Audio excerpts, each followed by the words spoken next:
George Orwell, in his essay Politics in the English Language, made the link between sloppy language affecting thought, and that if we speak in a sloppy way and in a very simplistic way, then that will lead to us having very sloppy and simplistic thoughts. So sometimes in the classroom I hear words like basically as students introduce an answer, and really they're highlighting that they're going to give an answer in the most basic way.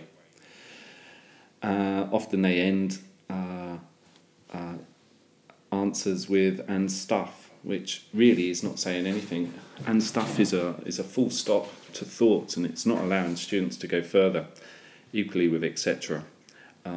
You've got to in speech begin to articulate yourselves in detail, and that will relate also to how you write. In English, we sometimes see answers, spoken answers, talking about it relates to the theme of marriage or something, which isn't really going far enough. And I see this often in writing.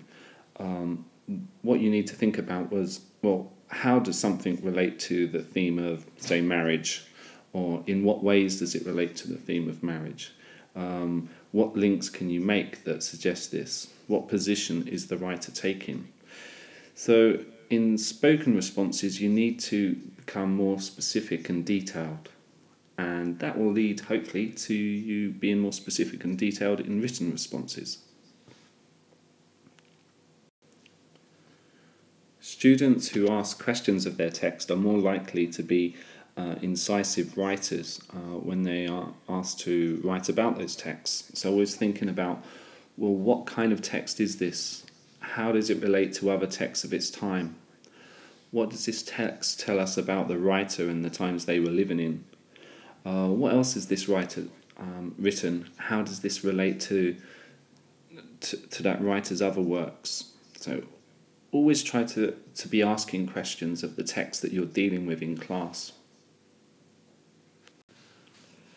Now we're going to talk about the style of your writing, the register or the formality of your writing. The strongest students will write with a certain degree of flair and elegance. Now, what they mean by that is that they will avoid repeating the same words or phrases that show that they have a limited stock of words.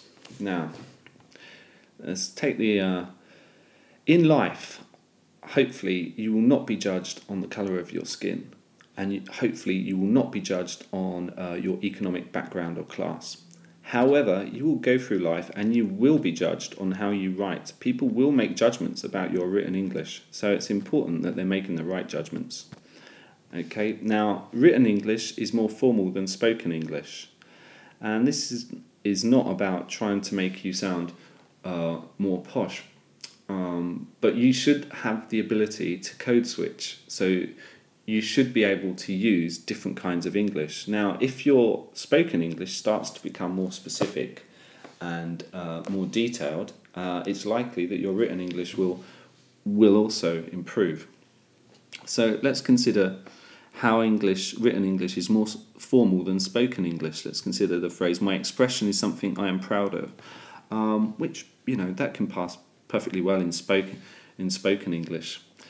But actually, some people will say that is technically incorrect. You shouldn't really finish a sentence on a preposition of. It's a preposition here. So really you should be changing it around so you're finishing on another kind of word. So my expression is something of which I am proud. Woodhouse teaches me values to live by. Well, I suppose to be more formal you should write, Woodhouse teaches me values by which to live. And you can see a kind of subtle distinction between written and formal English there. So how would you rewrite the following sentence? My English is something I am happy with. Again, ending on a preposition with.